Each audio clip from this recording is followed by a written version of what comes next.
So welcome everyone to our first oral session today.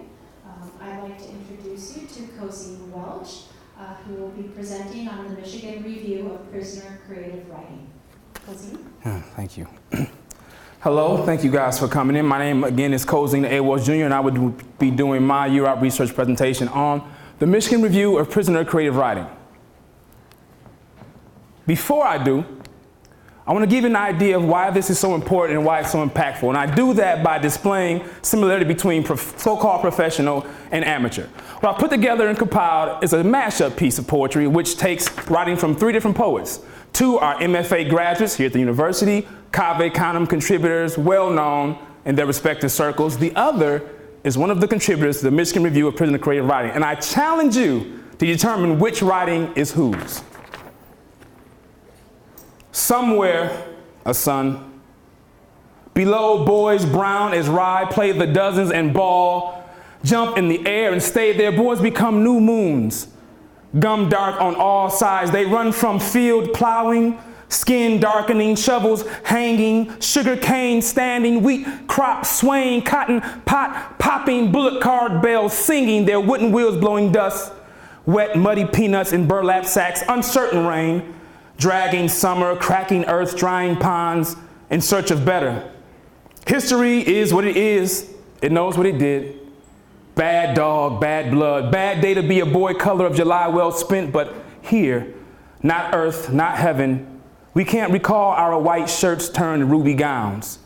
Here in pants with a permanent crease, a boy fidgets in his uniformed hell surrounded by cinder block walls and black grated windows, as if they could keep him here. They do keep him here. They've got him surrounded. They book less white, cash more black to pay less tax, stock more gold, wear more silk. They arouse the enemy, sharpen swords, kick belly open, grow into wolves, harvest blood river. They are my people who stand, cutthroat divided. They are my people searching for more. They are my people. I come from them. They are my people and they won't like my pen. As you can see, Danez Smith, one of the MFA graduate and well-known poets I spoke of, Jamal May, another. However, Kanari Giovanni is one of our all-stars from the Michigan Review of Prisoner Creative Writing, also called the Lit Review.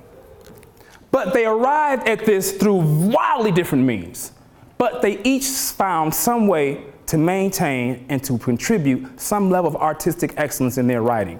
This is what's apparent, and this is what we try to do for incarcerated writers at the Michigan Review. Now, the Michigan Review of Prisoner Creative Writing, the Lit Review, is under the umbrella of the Prisoner Creative Arts Project. This project was started back in 1990 and is in the residential college here at the university. It is the largest and longest running creative arts program for prisoners in the world. And now we went from having theater workshops to having visual arts, theater, creative writing, photography, music, and choir workshops in correctional facilities in the Department of Corrections. Now, I'm here to talk about the Michigan Review of Prisoner Creative Writing. Now, this review is very important and special to me because of what its mission is. It all started back with individual facilitators and workshops in correctional facilities producing their own individual books that no one else got to see. It was their words, their passion, and only their eyes that could see it. We thought that wasn't enough. So in 2008, PCAP introduced the first volume on words, which was the blueprint for what the review would become.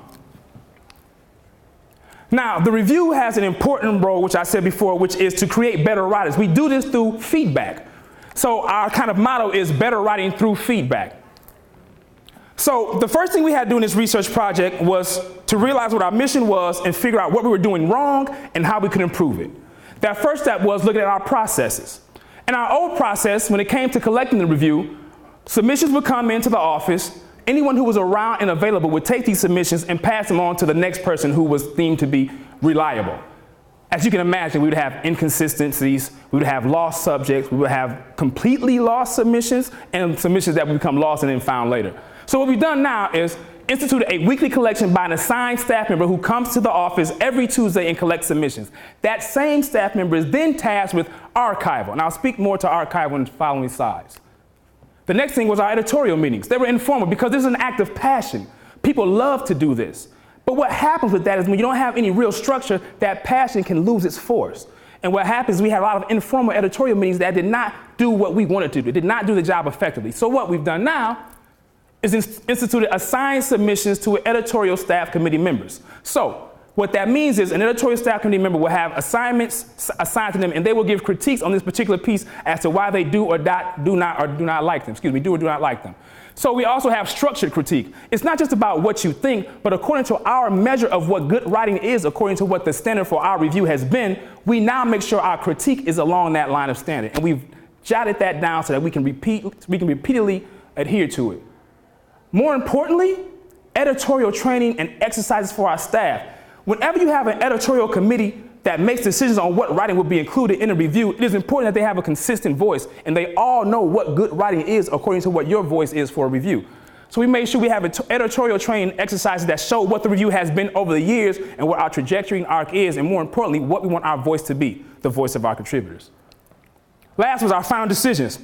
This was spearheaded for the last 5 years by a wonderful man here at the university, a lecturer named Phil Chrisman, who alongside with teaching 3 or 4 classes would also be the editor of this lit review. As you can imagine, it meant he had to do things according to his already hectic and busy schedule. So submission and final decisions would be made impromptu whenever he could find the time.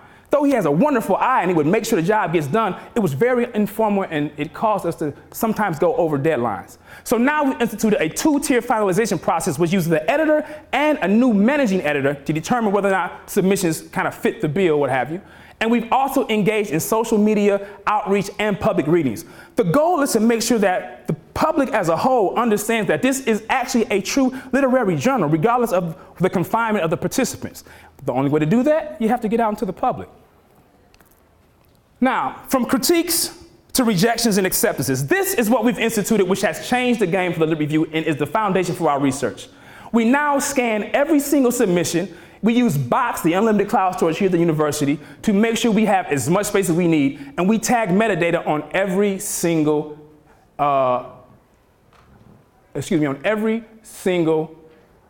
submission.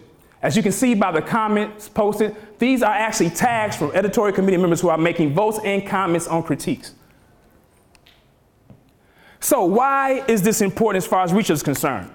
Well, can creative writing be research, I guess is the real question, and the answer is a resounding yes.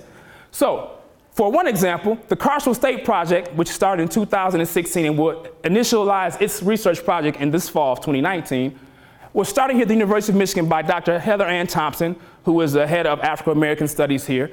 And what this seeks to do is to study what the carceral state is and how its impact has been impacted not just on people who are residing in incarcerated settings, but also society as a whole. This starts with the Carceral State Project initiative that used the Lit Review and these processes instituted to catalog submissions for better data gathering. In particular, documenting criminalization and confinement. What will happen is there'll be a collection and archive of writing, voices, and letters based on what we're doing now. We are actually in the first stages and tiers of initializing that. Then from that, we'll preserve and create a record of correspondence. To give you an idea of why it's so important, let's look at a historical reference. There's so much we know now about the Civil War thanks to Civil War letters.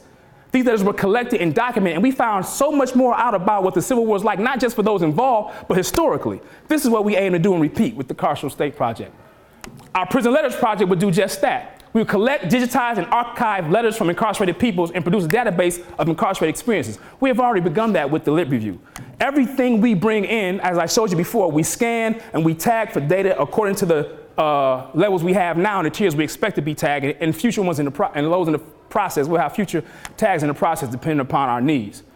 This is how we create, or how we allow creative writing to actually be researched. Through these submissions, through these letters, and through these experiences of incarcerated peoples, we will understand something about our carceral state as a whole and how it affects us as a community. Finally, we expand the research, expand our reach. We will now be in the Hatcher Graduate Library, our review is, bookbound now, and in Literati in the days to come.